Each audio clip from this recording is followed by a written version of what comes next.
ജിൻഡോ പണ്ട് പറഞ്ഞിട്ടുള്ള വാചകങ്ങളൊക്കെ തെറ്റ് തന്നെയായിരുന്നു. പലപ്പോഴും ജിൻഡോ കള്ളങ്ങൾ പറഞ്ഞിരുന്നു.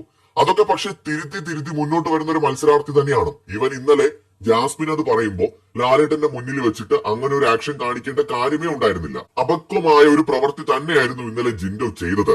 പക്ഷെ അപ്പോഴും ഈ പറഞ്ഞ ജാസ്മിനോ, ജിൻഡോ പറഞ്ഞ ഒരു കാര്യം ശരിയാണ്, ലാലേട്ടന് പോലും ഉത്തരവുണ്ടായിരുന്നില്ല. ആ ജയിലിന്റെ മുന്നിൽ വെച്ച് ജാസ്മിൻ പറഞ്ഞത്, ജയിലിനകത്ത് കിടന്നപ്പോൾ ജാസ്മിൻ പറഞ്ഞതും ചെയ്തതും അതൊക്കെ വളരെ ലാഘവത്തോടെ തന്നെയാണ് വീക്കെൻഡ് എപ്പിസോഡുകളിൽ കണ്ടത്. ജാസ്മിൻ ജിൻഡോയെ അടിച്ചോ, ആഹാ ചിലപ്പോ കൊതുവിനെ അടിച്ചായിരിക്കും അല്ലേ എന്നൊക്കെ പറഞ്ഞിട്ട് വലിയ വാല്യൂ കൊടുക്കാതെ അതിനെയൊക്കെ കളഞ്ഞതാണ്. ജാസ്മിന്റെ വായിലിരിക്കുന്നത് ഒരുപാട് ജിൻഡോ പറ്റേ കേട്ടിട്ടുണ്ട്.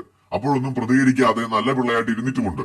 എനിക്ക് തോന്നുന്നില്ല അയാൾക്ക് അറിയാത്തോണ്ടാണെന്ന്. പക്ഷേ ലാലേട്ടനും ബിഗ് ബോസും ഒക്കെ കൊടുത്ത വാണിംഗ് തന്നെയായിരിക്കാം ജിൻഡോ ഉണ്ടായിരുന്നതിന് കാരണം.